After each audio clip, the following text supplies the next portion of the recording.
it's amazing that some of the apples can grow in such low chill areas like Riverside. He'll explain that. He has a tremendous website. I published the web address in the newsletter.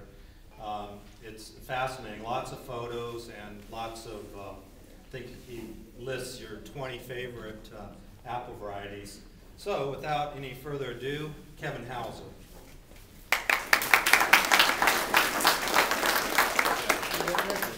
Do you want to use the mic? Yeah, no, mic's fine. Go ahead. Good evening. Good evening. When I tell people I grow apples, they almost automatically think that I'm from Oak Glen. And Oak Glen is apple country, I will admit. It's famous for their mountain apples that's up about a mile high. They get 2,000 chilling hours annually. It's enough for any apple up there. We have friends who are up there, and it's stinking cold half the year up there. However, that's not where I'm at. I'm down in Riverside, California. It's not exactly what you think of apple country. In fact, you think of citrus country, because we have the parent navel orange tree about a stone's throw from my house, the Citrus Germplasm Repository, the UC Citrus Experiment Station, California Citrus State Historic Park, and on a good year we get about 350 chilling hours. This year we got a lot less than that. I'd say we probably got about 200. However, we've been growing apples for years there, and these two are the ones that people think of when you mention growing apples in the Southland. That's Anna on the left and Dorset Golden on the right. They're both very prolific. Anna was developed in Israel in the 1950s by Abba Stein on Kibbutz Ein Shimmer, crossing a Golden Delicious apple with a local Arab crab apple variety. And Dorset Golden is credited in Bahamas, also said to be a descendant from Golden Delicious, but we strongly speculate, and the University of Florida, who imported it in the United States, also speculated that it was somehow related to Anna. Somehow a seed from Kibbutz Ein Shimmer made it over to the Bahamas and was crossed with Dorset Golden, and we ended up with, crossed with Golden Delicious, and we ended up with Dorset Golden. They share a lot of characteristics between the two. This fall, I'm proud to say we got the return to favor. I exported Scion wood for Arkansas Black and Williams Pride to Israel. We'll go through their import quarantine. They have the same one as us. If any import of apple varieties in the United States has to go through quarantine for about 3 years to screen it for viruses.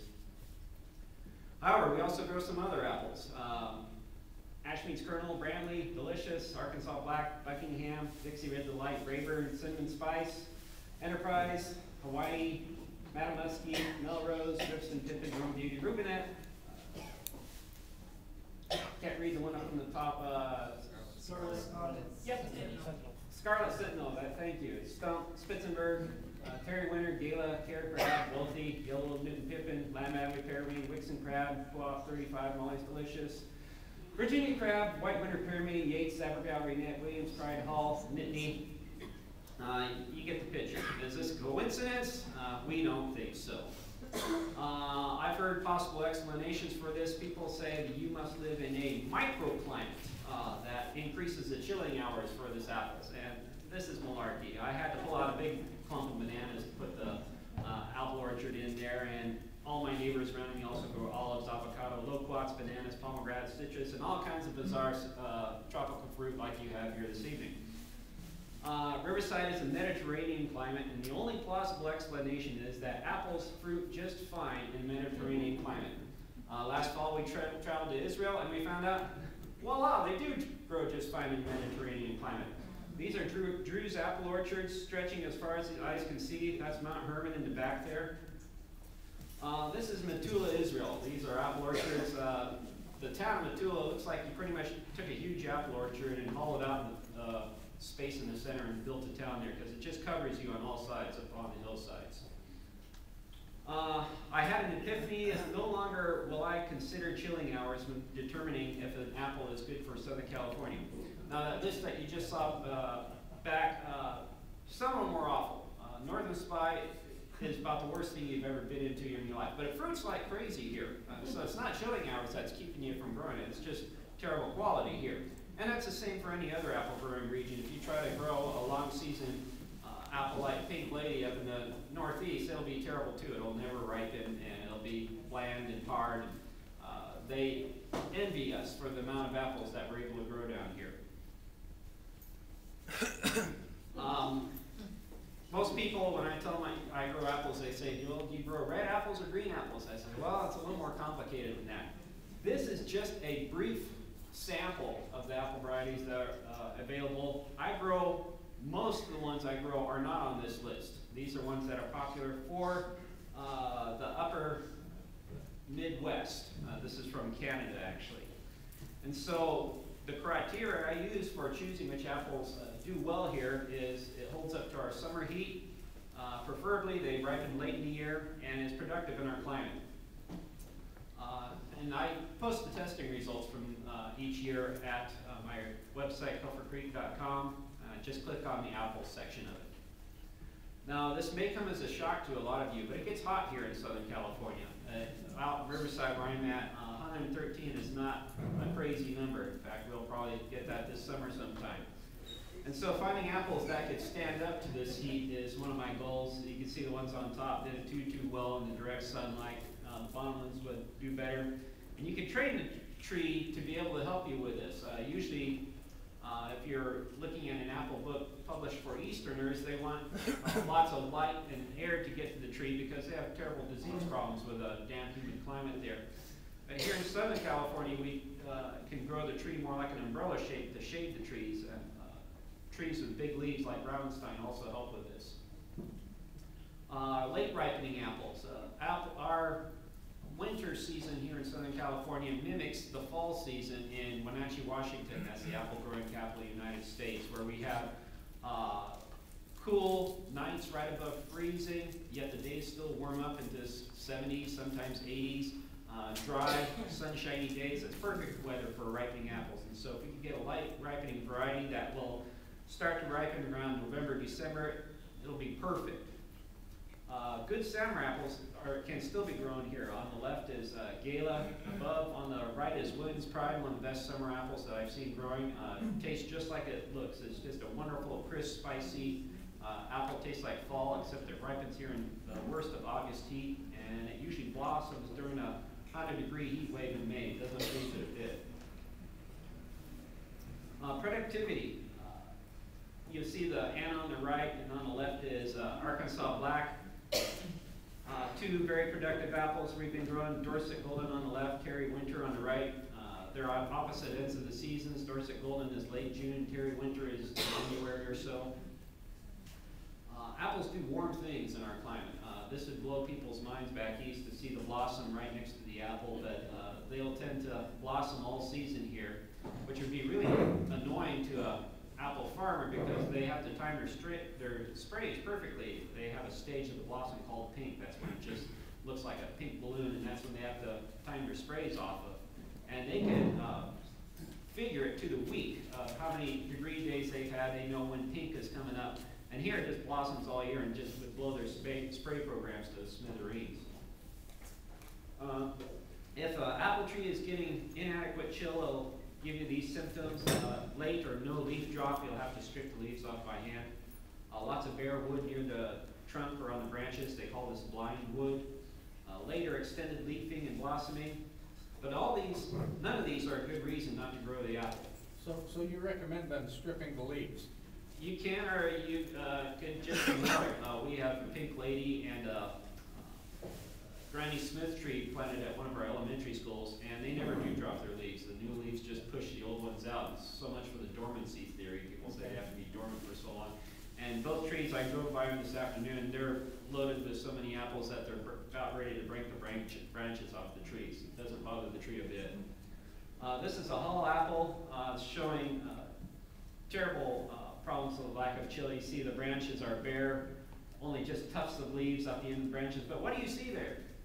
That's right, there's apples all over the thing. So it has just as many apples as some of the trees, but it has leaves all over the place. And so that's not a good reason not to grow it, is inadequate chilling hours.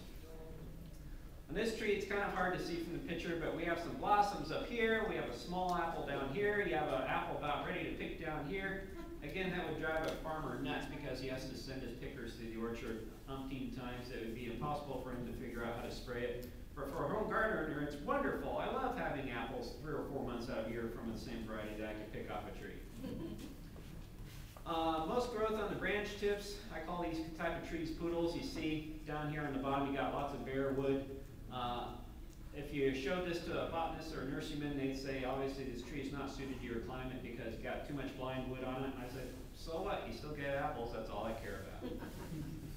Here's another higher chill tree. This is Arkansas Black. It's bearing apples on the end of the branch tips. It's not bothering it a bit. The apples are wonderful. The Arkansas Black, by the way, are much better down in the heat in Riverside than any that I've had up in Oakland and Apple Country.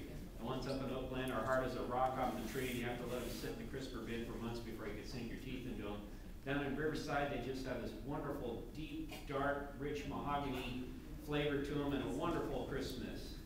That's still a little too hard for the possums to get their teeth into, so it's like the perfect combination. And they're still too hard for the common moss to tunnel into, so it's a wonderful tree to grow here. People ask me, what about a 4-in-1 graft? Well, in our climate, they don't do so well. Here's a 4-in-1 tree, and you see how the Anna branch is all nice and fat, stout down here. The next thicker branch is Dorset Golden. I think there's a Fuji over here that's done a little bit, but there's a poor Beverly Hills that never has given us a single apple, while the Anna gives us tons and tons. And so I recommend one variety for rootstock. We tried experimenting with the leaf stripping. The tree on the left, we stripped the leaves around December, and the one on the right, the leaves fell by themselves at the end of January, and they only, in the spring when they budded out, they were only like 3 or 4 days apart from each other, so I don't think it really made much of a difference. I do strip the leaves by hand, only because I want to get a dormant oral spray on the stupid stone fruit, because if I don't, then doggone disease-ridden, bug-infested, chilling hour monkeys will be full of bugs. So, getting a high chill variety to fruit in a warm climate. Use a dwarfing rootstock. However, Dorset Golden and Anna will fruit the second year on a seedling rootstock. Graft one variety per rootstock. Manually strip the leaves by March. This is optional. I do it only for the dormant sprays. Train the branches to horizontally. Pull them down so they grow straight out, either weighting them down with, I call them rock clips. It's a clothespin with a rock glued onto it or staking it to the ground. But most of the apples will need no special treatment to fruit for you. You just use best practices manual. Basic training. Trees are just like kids. It's much easier to train them when you're young. If you leave them to themselves, they're disorganized slackers. 3 basic pruning laws. Heavy pruning delays bearing. Proper training when the tree is young enables you to avoid big cuts, giving you fruit a year or 2 earlier. Pruning in the winter stimulates growth, and pruning in the summer will dwarf growth, controlling the size of the trees. Suckers will not grow back if you prune in the summer, and you can keep the tree any size you want. Typical best practices for fruiting trees: prune the horizontal growth. You want nice wide crotch angles. Early intervention to prevent large limb removal. Here I got some clothespins clipped on right above the tiny branches as they're budding out. This will give it a nice wide crotch angle, and I usually won't have to do anything else to that branch. So you're just using the clothespins to hold the branches out, so Correct. So it widens the crotch angle. Yeah, and once you establish that crotch angle, the weight of the fruit will pull the branch down typically, and you won't have to be doing anything else with it. If I don't get to it soon enough, I'll have to use limb spreaders and all other kinds of contraptions. That's more of a pain. I get busy sometimes and don't get to the clothespins, and I pay for it later in the season. Also, you want only single branches coming out. You don't want complex branches or scaffolds, and so the branch will want, once you pull it down horizontally, it'll want to give you a bunch of suckers coming up straight up out of the top. What you do is you pinch those when they're still very young and tender back to 3 leaves, and then later on in August it'll try to do some regrowth for that. You pinch it back again, and that'll usually make it a set of fruit spur at the location. So instead of a bunch of complex branches, you get a single branch with a bunch of apples on it. Apple culture has changed a lot in America. Back in 100 years ago, big trees was considered the norm. Big trees, and big spacing, very labor intensive. You could tell it was a sign of a coming of age for a young boy when he's able to carry a picking ladder out to the Baldwin orchard by himself. It wasn't that they didn't have dwarfing fruit trees, they just considered them unpractical, and when you have that much cheap land, then they would go ahead and tend to the bigger trees. The dwarfing rootstocks were very much in use in Europe by this time, however. This is a modern apple orchard nowadays. This is all on Bud 9 rootstocks. They're trained on a tall spindle system. That's where they let the top of the tree grow straight up pretty much however it wants. A lot of times it'll bend over or even snap. Long, thin branches that they train to droop down. Makes the trees very productive. They fruit very heavily and very early in their lifetime. That's the main way that they're able to recoup all the expense of planting this orchards, is that they start to bear the second year. What's the spacing, about 3 feet? Yeah, 1 meter is the spacing on them. That's typical. They were doing it like 5 feet, and they've narrowed it down to 3 feet. And wiles, I pretty much just widened it up to get the equipment through. For high density planting, you're able to get more trees in less space with successive ripening. Trees will stress each other out, resulting in less vigor and more fruit. They're easier to care for because you're able to reach the whole thing and be able to see problems before they get too bad. They're more ornamental. You can use them for an espalier or a hedge. Having a small tree usually requires summer pruning. Ignore the spacing requirements that usually come from the nursery from your tree and just stuff them in there. This is a Belgian fence. First of all, it's a lot cheaper than a redwood fence. Hides the messy junk in your neighbor's yard just as well, and you get apples too off the thing. It is some upkeep going through, pinching off any lateral branches, so you don't get just one big bush there, keeping them trained through the sticks. They're about at the point right now, you can't see it, but there's a thick wire going along the top. Once the branches reach the top wire, I tape them to the top wire. Wherever they cross each other, I tape them to that, and the bamboo can come out, just leaving a growing fence there.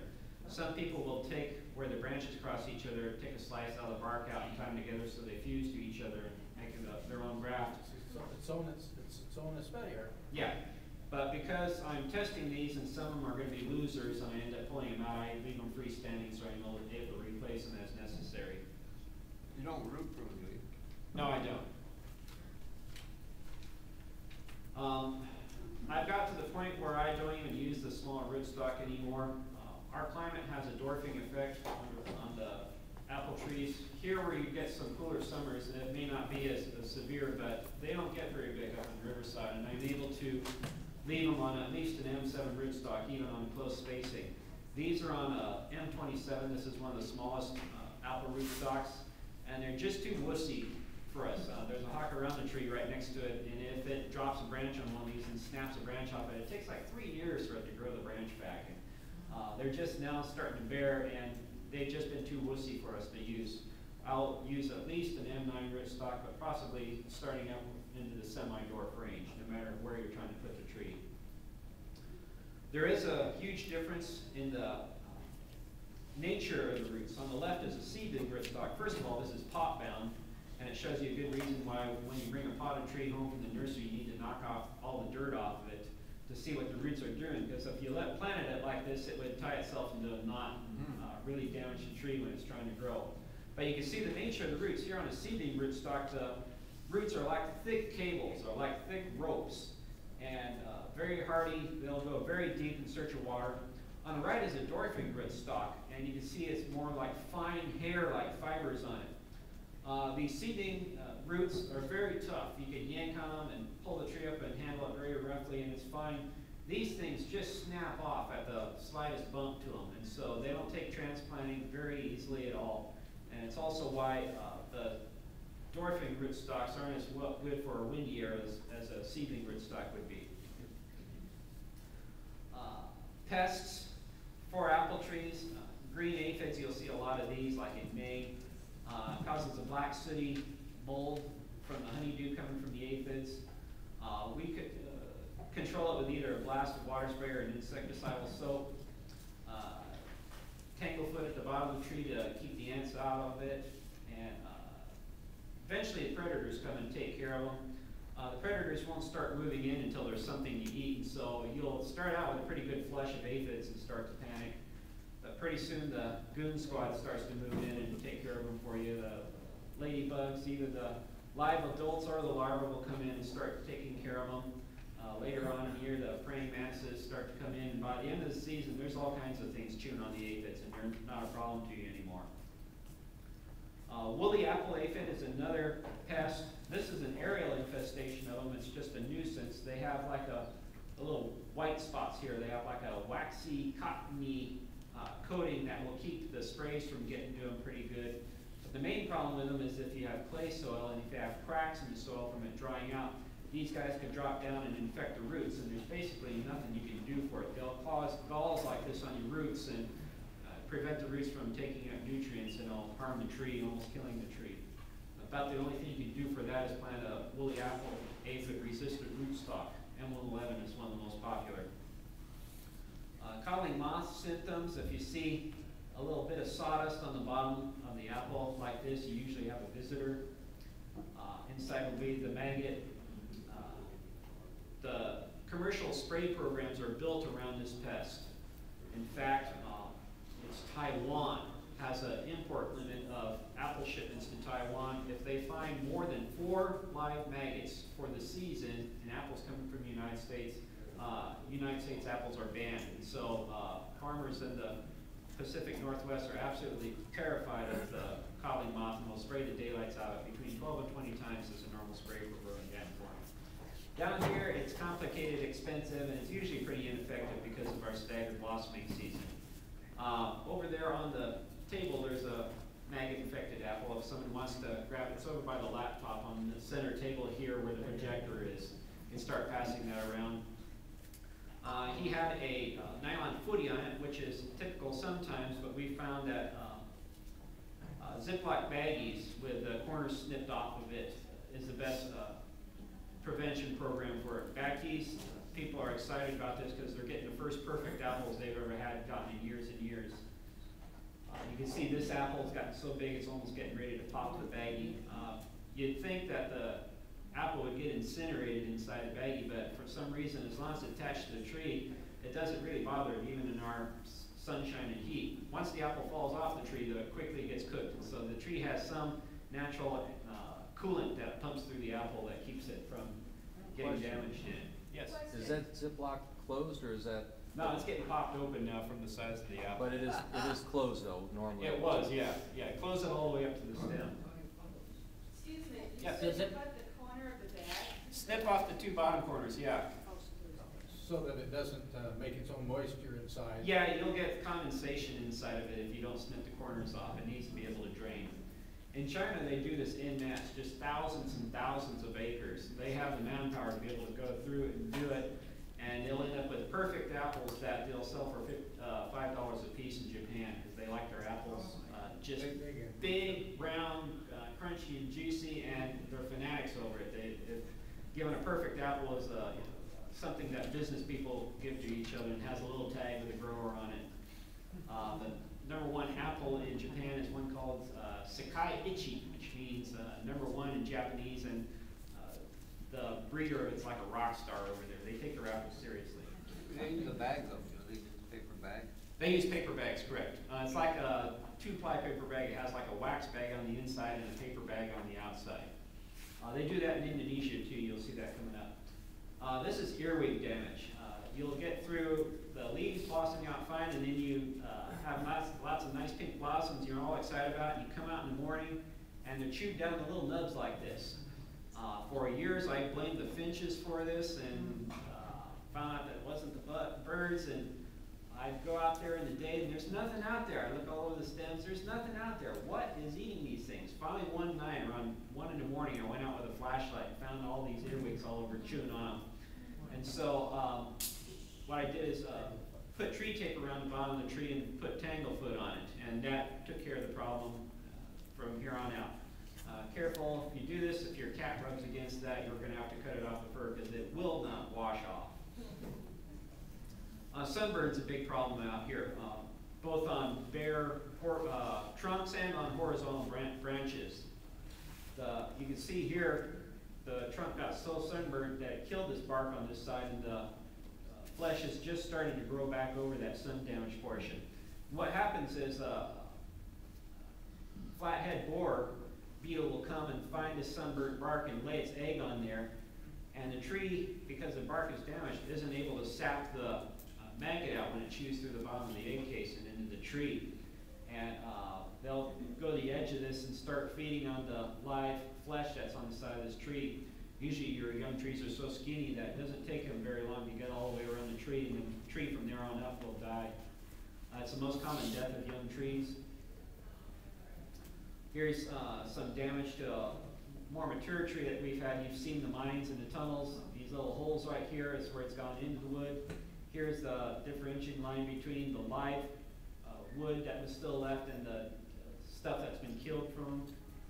This is all flathead borer? All Pacific flathead borer, and by mutual agreement, they have a roundhead borer in the back east, but it's basically the same beast and does the same thing.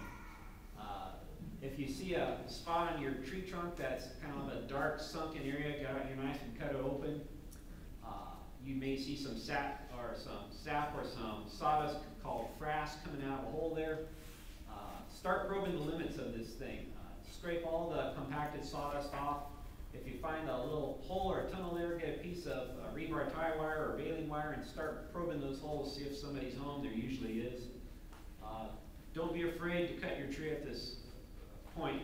Be aggressive, be assertive at this, because if you leave the guy in there, he will kill the tree. So whatever you're doing to the tree isn't as bad as it will be if you miss finding him.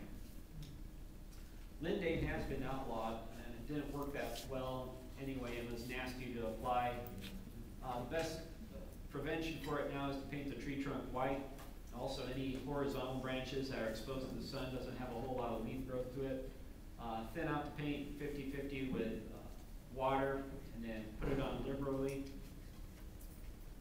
Major apple diseases: fire blight, scab, cedar apple rust. The only one I've had a bad problem with here in California is fire blight. Here in San Diego, with your benign temperatures and moist air, you may have run into this problem. Fire blight, the infected branches secrete this yellowish amber ooze. Bees and sucking insects spread this ooze to blossoms and other tender shoots. Infection kills the blossoms and spreads down the limbs of the tree and causes a dark canker. The ooze can drip down the tree and infect other leaves, and it's often spread with infected clippers. You see a dead branch hit like this while you're going through, a branch died, and so you'll cut it off right below it, and all of a sudden you got infected clippers. You go about doing the rest of your pruning and you infect all your other trees with it. Use your bleach and get the clippers between. Bleach, I've heard alcohol, I've heard bleach. I actually have a little welding torch. Many of you have a welding torch, and it works just as well. Right here you can see these leaves have started to die. The key that lets you know what it is either the blossom cluster or the leaves will die but still stay firmly attached to the tree, as opposed to the blossoms that just didn't get pollinated. They fluff off really easy. If it was killed by fire blight, you could yank on the blossoms and they won't come off. Same with the leaves. You can barely see it, but along the stem there will be some little droplets of ooze coming out. It doesn't do it as much here, but back east it'll look like it got blasted by a torch. It'll be black and kind of sooty looking, but the strain we have here just kind of wilts and turns brown. Here's a tree that's had it go through it. Redbud suffers from it really bad here. You'll see redbud street trees with dead branch tips like this all over. Unfortunately, they're a carrier for fire blight, and so is the ornamental Bradford pears. So you're pretty much never going to get away from it. Here's a whole branch that's died for it. It's the infection moving up this branch. If it gets to the tree right here, it'll infect the tree. If it girdles the tree, it will kill the tree. If there's any root suckers coming up from the roots and any of that drips down on the root suckers, they'll get down the roots and 100% kill the tree. Fire blight control, drastic pruning of the infected shoots and limbs, trimming back 8 inches from the infection. Cut out any cankers on the trunk so there's no more pink wood showing. The infection will stain the wood pink, and so get out a knife and cut all that wood out. Sterilize your clippers in between your cuts. Dispose of the trimmings without letting them touch the ground. The one thing that saves us from having it too bad in Riverside is it doesn't live above 94 degrees. This year, for instance, we had a bad heat wave hitting 102, 104 in early May, and that pretty much knocked it out for the whole year. I haven't seen it the rest of this year. A couple of years ago, we had a very benign spring where it didn't get much above 75, 80 degrees, which is perfect for it, and I'd never seen it before, and it just ripped through my orchard, and we were cutting off big branches loaded with apples on them because they were dying from it. That was kind of a shock and a learning lesson for us. Physical apple maladies: sun scald, sunburn, cracking, splitting, birds and varmints. This is just typical for a hot day. Seems like the trees need a couple days of real good intense heat, and they harden themselves up to it. You'll get a lot of damage the first couple of days, and you think, oh man, this orchard's going to be dead by the end of summer because this wasn't really that bad of heat. But they harden themselves to it, just like the plants do with the cold back east. After the first couple of heat waves, they take it in stride and it doesn't bother them anymore. Cracking and splitting: this is basically the inside of the apple growing faster than the outside does. You get a nice thunderstorm where it's cool and wet for an afternoon, a lot of your young apples may split, same with your plums. It's especially troublesome after late summer thunderstorms. Some varieties are more prone to it than others. A lot of them will grow out of it after a couple of years anyway. Dirty birds and flea-bitten varmints. The birds really haven't been bothering them that much. They're too tough for them. However, the raccoons love them and are very discriminating. You're out there every day, you know, there's that one beautiful apple on the lower limb, and you're out there checking it every day. Well, the raccoon's out there checking it every night. You're thinking, yeah, tomorrow it will be perfect. And the raccoon says, oh yeah, tonight this is perfect, and makes off with it. The rabbits will girdle the bark on the trees, quickly killing them. You can wrap the trunk with chicken wire to protect it. However, the raccoons are pretty much satisfied with 1 or 2 apples, and they'll eat it core and all, and you won't see any sign of it. It'll just disappear during the night. However, the squirrels are different. The squirrels are public enemy number 1. They will defeat any countermeasure that you try, like fencing or netting, and they have this annoying habit of picking an apple, taking a bite out of it, tossing it, running back, grabbing another apple, taking one bite out of it, tossing it off. They'll jump up and down on the branches, knocking the apples off. They may or may not be enticed by substitutes offered like birdseed or peanuts. Poison is not an option for many growers with dogs who might ingest a poisoned dead squirrel. Consensus back east, where they have big time squirrel problems, is that the best control is either a pellet rifle with a scope or a Jack Russell Terrier. If you don't think you have the heart to do this, just wait a couple seasons. The squirrels will make it easy for you. Placard gophers is our other problem. We'll get the roots, and typically on young trees, as usual. Back up in Oak Glen, when they set out a new orchard, whoops. I don't know if I made it. How did you make that picture? I'm sorry? How did you do that picture of the pocket gopher? Somebody sent it to me. I don't And they'll plant it in a chicken wire gopher bucket where the gopher could eat up to the bucket and then stops, and usually by the tree gets big enough to where the gopher can't get to it. Solving apple problems. Say that you have no fruit. Well, do you have any blossoms? Some trees just need another year or 2. Fuji's notorious for this. It takes about 5 years to start fruiting. People will take a Fuji home from the nursery, plant it, and they'll get nothing. For 4 years, they get nothing. And finally get disgusted with it and yank it out, usually the year right before it's getting ready to start fruiting. Because once it does start fruiting, it's very reliable. What if you're getting blossoms but no fruit? Well, a tree may need a pollinator. Some apples are very self-fertile. Some varieties are sterile. They will not pollinate themselves. They will not pollinate other apple trees. So you basically need 3 apple trees in your yard. You need one to pollinate the sterile one and another one to pollinate the pollinator. Crab apples will pollinate any apple tree, so if you mix a crab apple with any variety, then you're basically bound to get something. Biennial bearing. Apple varieties like Yellow Transparent are notorious for this. You'll give tons of tiny apples 1 year and then hardly anything the next year. That's because the tree gives its all, and it's all tired out from that year, and so it takes the rest of the next year from bearing. And of course, the year after that, it's like, whoa, I feel great now, and they'll give you a ton of apples again. Of course, the way to prevent this is to thin out the apples hard. Experience has shown that most people thin too, how delicate is it? They're too wussy with their thinning. Thin them hard, and don't look at the pile of tiny fruit around your fruit. It just makes you depressed. Usually you'll get much better quality fruit, and it's better for the tree. What if the fruit tastes icky? Well, it could be not ripe yet. Way you can tell if the apple's ripe or not is to look at the seeds. They should be dark brown. If they still have white tips on them, that means it's not completely ripe yet. Some apples are better when they're not ripe yet. If you're making a pie with Anna apples, it's wonderful if you use them right when they still have white tips on them. They just gives you this nice, flavorful, spicy pie. Some of them are almost inedible until they're just almost completely ripe. It needs to sit on the tree until that last bit of sugar gets pumped into them. Some will improve in storage. Yellowed and pippin, when you first pick it, you bite into it and it's pretty blah, pretty bland. Leave it sitting in the shelf until Christmas time, they're wonderful. Gold Rush also, it's battery acid tart when you first pick it. Let it sit for 3 or 4 months, they're wonderful.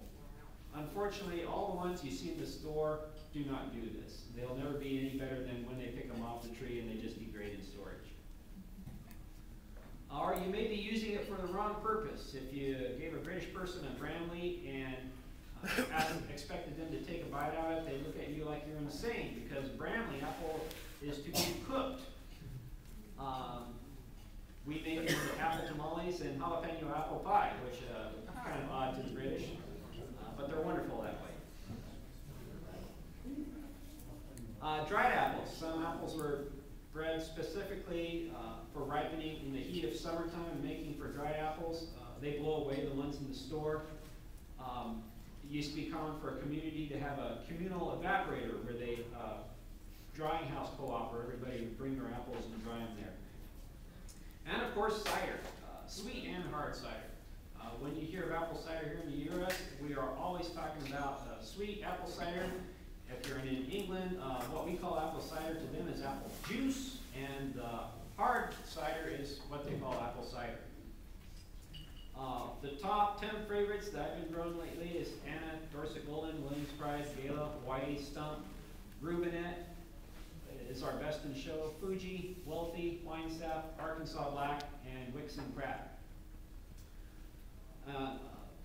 I must admit that I have not been doing this a long time. I've been doing this is about my 4th year now, and it was a weird journey for me because I have absolutely no background in horticulture, not much interest in gardening, and all of a sudden the bug just bit me bad, where I'm going around driving 2 hours to do a lecture on this stuff. They call me Johnny Appleseed at work because I'm always coming in with some bizarre variety and slicing it around and having everybody sample it. I graft and sell bench grafts on tiny apple trees, send thousands of them out each year, and I thought, why is this happening to me? And this fall, last fall, I got a partial answer to my question. I got an email from the lady in the center there, Sharon Allen. She's a substitute teacher in Oklahoma City, who right now is probably wondering why on earth this is happening to her. She was on a trip with her church group to a region called Banda, Lake Kivu in Rwanda. It's right on the border of that bastion of stability, Congo. And she was visiting a town, and the poverty there on the island just broke her heart. It's right on the border with Congo, and during the genocide in 2004, mass waves of refugees fleeing the slaughter went through there, stripped the island of firewood, the soil's already leached out, and then on their way back in, they brought AIDS with them to go along with the typhoid fever and malaria that's endemic to the island.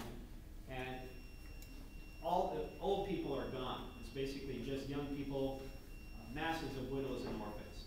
And she was there visiting the island where not a lot of what we call Mzungus goes. Mzungu is the Swahili word for gringo. And the chief executive of the island heard she was there and beckoned for her to come see him, because if there's a Mzungu on his island where no Mzungus go, he wants to know what she's doing there. And she says, I'm here to help. I want to see what I can do to help. And he says, what can you do? What do you have? You're obviously not rich, and what can you do to help us? And that bugged her. She went home that night, was laying in bed, what can I do for these people? Well, anyway, the next day, her translator, Fidela, that's the guy in the middle, asked her, do you have apples in Africa? I mean, apples in America? She says, yeah, we do. He says, what kind? She says, gee, I don't know, all kinds of them. There are a bunch in the store, I don't even know their names. And that just blew his mind, because he says, I love apples, but they're so expensive here. They're like $1 a piece there, and if you only make $300 a year, that's a huge sum of money. It's just out of the reach for the people. And so a light came on her head. That's it. We'll plant apple orchards here for them. And so when she got back home to Oklahoma, of course, she got on the University of Oklahoma's Agriculture Extension website, got a hold of them, and says, I want to plant apples in Africa. And they laughed at her and says, they won't grow in a warm climate. She says, they gotta be able to. I feel God's put this on my brain that I want to plant an apple orchard there. And so she was discouraged, and about a half hour later, she ran across a website for this nut out in California called Health Creek Apple Nursery that specializes apple trees in warm climate. Eureka! Blew her mind. And whoa, back up. There we go. This is Bakalan in Malaysia. That's a rice paddy you're looking at out there. Needless to say, it's a jungle tropical region. You can't tell from the picture here, but it's about 94 degrees right there. And obviously they get a nice rainfall. However, if you go there in March, you'll be there just in time for the U-Pick apple orchard to open up, and also be in time for the Bakalan Apple Fiesta. If you go on YouTube and type this into it, they have a whole promotion about it.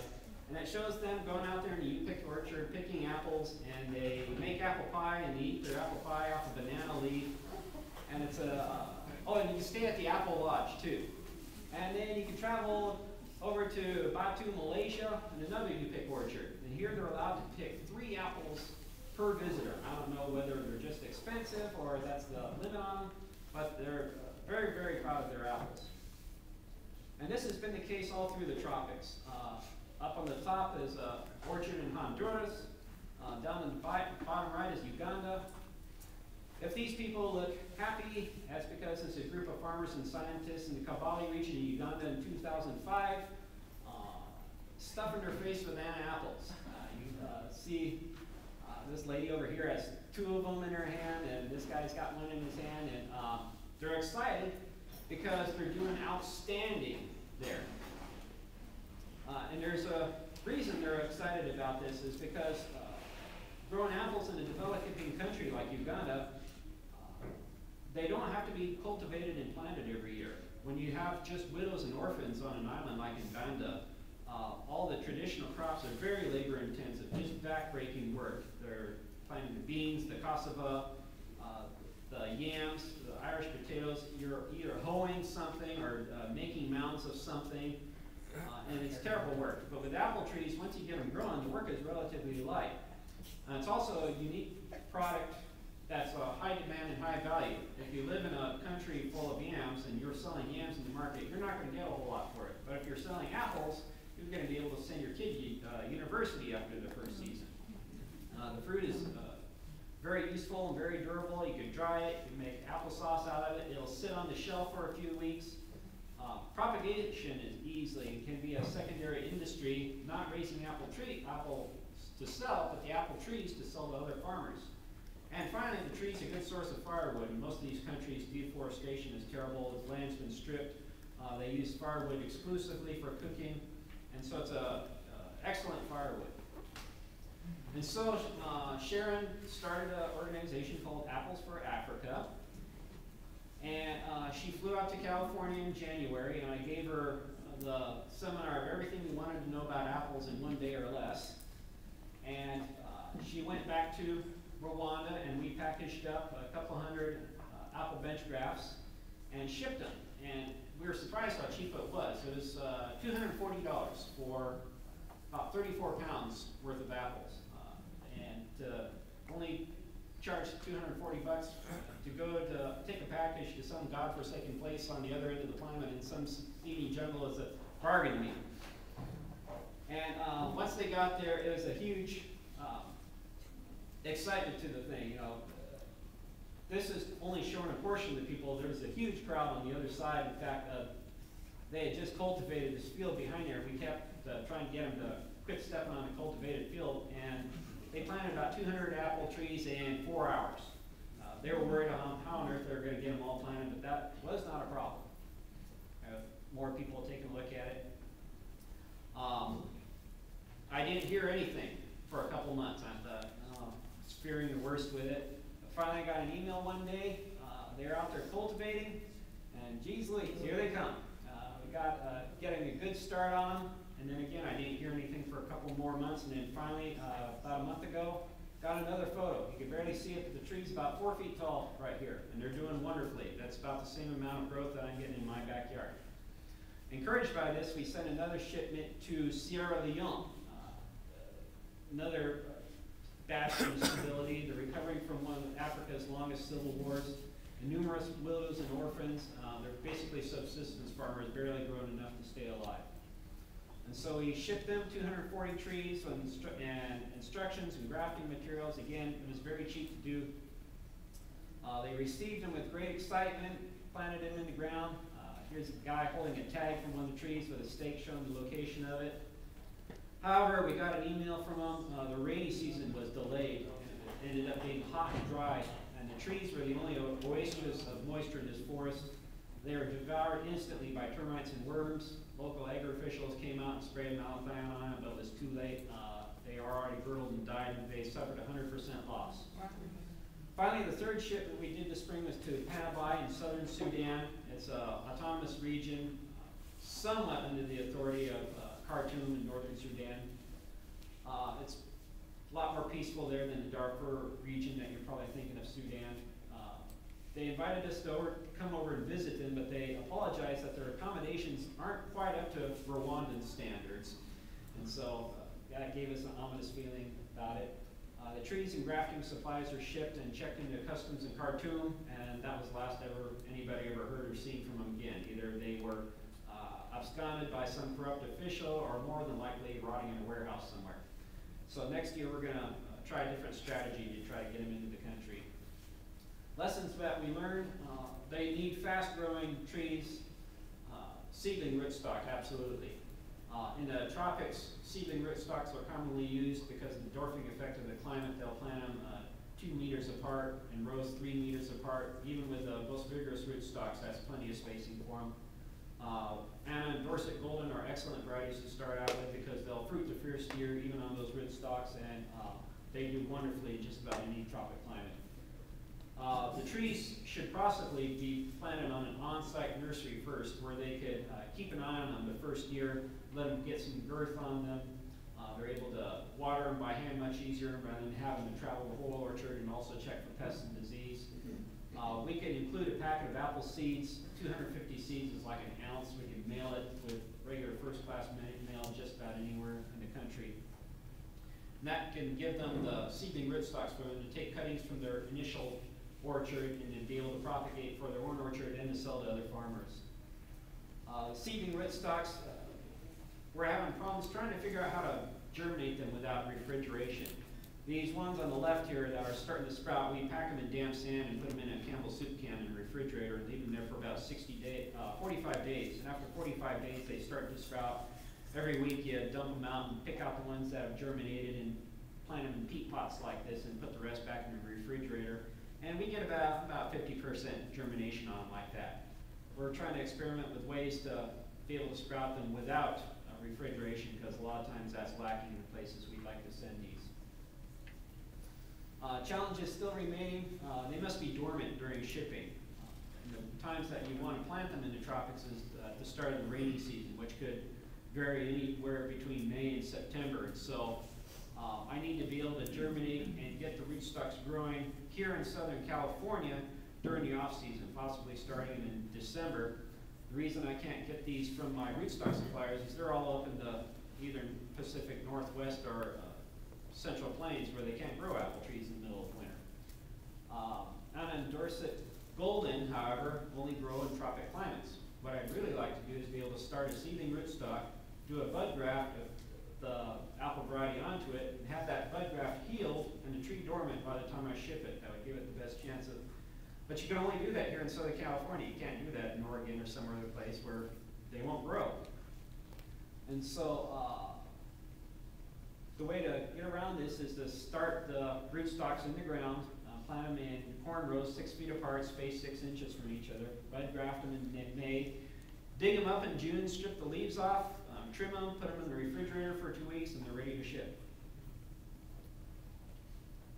How long will they take, I mean, will they have sufficient moisture when they ship over to keep them from dying? Yeah, they can stay in the, we ship them in a baggie, and just the moisture on the roots is able to keep them, and Are you using peat moss to pack them? Or? no, we just put them in the baggie. The last ones were about 3 weeks until they got planted from the time we shipped them, and they did fine. But if anybody has any other brilliant suggestions for that, which is part of why I brought it to this group, I'm all ears. Because we're excited about this. We want to send thousands of these out. Because we think it's, and we let them know, there's a chance of 100% loss when you guys get this stuff. And the whole thing could fail, all your work could be in vain, all this can fail. Do you still want us to? And the overwhelming answer is, yes, absolutely, let us take that chance. Just give us a chance, that's all we want.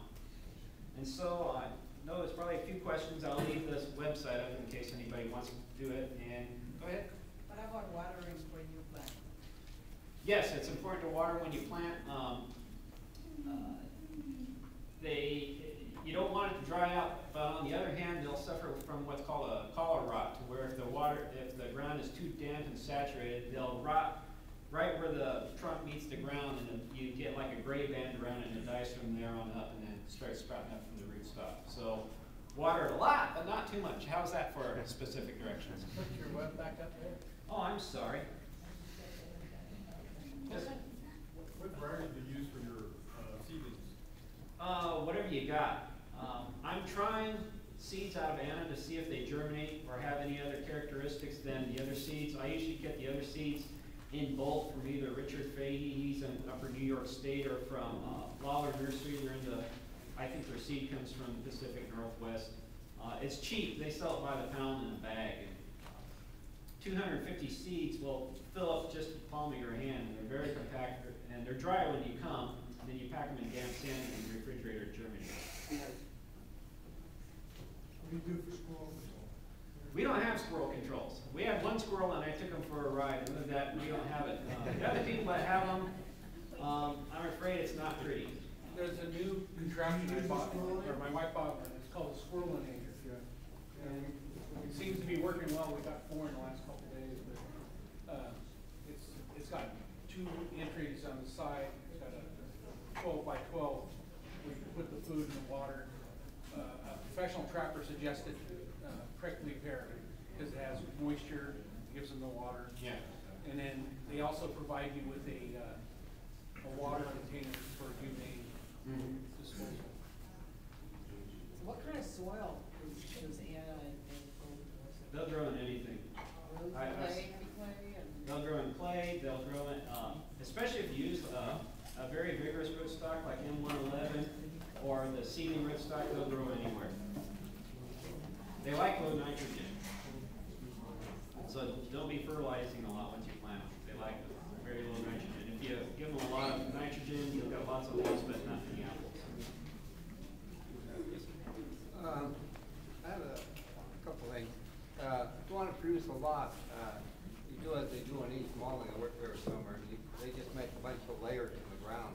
You can even do that with seedlings. You just keep copying back. And Yeah, we do that. you do that Yeah, we do that in pots. on pots, and you just layer them that way. Yeah.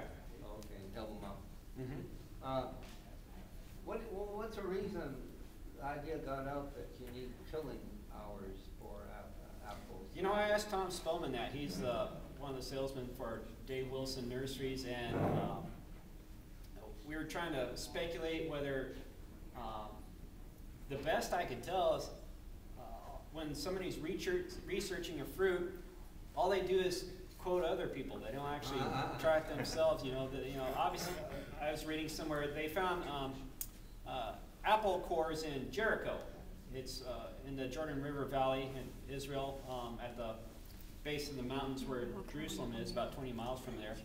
And they're speculating, talk about trade routes where this came from the Caucasus Mountains or from Russia, because obviously apples don't grow in the Middle East, and so how on earth could these apples have ended up there? And then we go there, and country's awash in apples. There are apples all over the place. They can't give them away. Europe has a wash in them, so they can't export them to Europe, and so what do they do with them all? And so they're pulling out apple trees because they got too many of them. I have no good explanation for it. Tom Spellman had no good explanation of it. Well, maybe they haven't done a lot of research in the tropics, they just assume they don't. Well, Rome Beauty grows great there, and I know we have a region by us called Apple Valley. It's up where Hesperia and all those are, and there's a reason it's called Apple Valley. It's because it used to be covered with apple orchards during the 20s. They had a bad cold spell in the 30s where it was cold and damp a couple of years, and they had a root rot go through it, wiped out a lot of the orchards, and the power got too expensive to be able to pump groundwater and irrigate them. And so at 1938, 1939, they were just cutting them down for firewood and shipping it to Los Angeles. But they were growing fine there in Apple Valley, and if they're growing there, I don't know why somebody didn't plant a couple of Rome Beauties down in Riverside, because it's very productive down by us. So I have no good answer for you. Tradition. And some are horrible. Some Braybird's terrible. It rots on the tree, turns black and mushy on the inside while it's still green on the outside. It's just absolutely horrible. But the traditional apple varieties that were grown in the late 1800s, Rome Beauty and Arkansas Black, do wonderful there. So I have no good answer. Someone went into commercial apple production in this area. What would you recommend? Arkansas Black. Really? Yeah. It makes this beautiful, deep-colored apple. Arkansas Black for the fall and Williams Pride for the summer. The hotter it gets, the better color. You get on the Williams Pride, it turns almost a purple color to it, which is why they wanted it in Israel. All the apples there, they need cold nights while it's ripening to color it up good, and they don't get enough of the cold nights, so the apples are kind of washed out looking. And they saw on our website the Arkansas Black and the Williams Pride, that deep red color, and they said, whoa, because Sefi Bendor, the guy that ordered them, told me, yeah, people buy with their eyes, and they want something that's pretty. Last question. Okay. So you're talking about the wide crotch angles. Do you want the wide crotch angles for Yes. load support or to increase production? Yeah, if you have a narrow crotch angle, it'll tear the branch off the tree and peel a big long bark with it. Okay. What is there any hope for doing container apple trees? Like in Yeah. a large, like 50-year-old container? Yeah. Yeah, just pick a small rootstock like M9 and it does fine. All right, well, thank you, Kevin.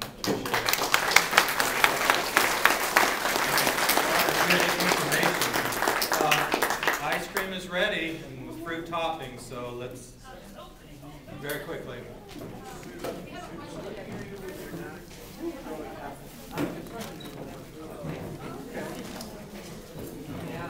It looks so funny you take a picture with that thing. Oh, is it? Yeah, you've got big cameras. I know, we got the screen.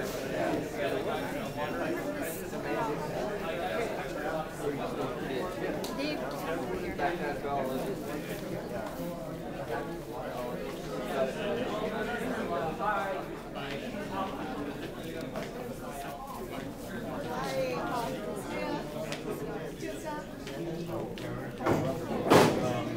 Well, we did get a letter from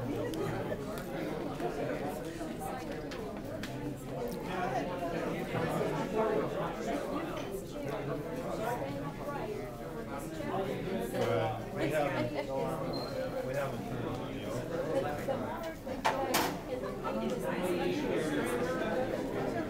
We just got the letter last week.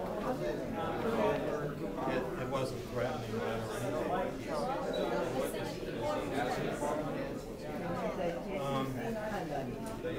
He's basically saying that it should go into a scholarship, which is what we were intending to do. Right. I think it's best to say that the chapter how it's best promoting because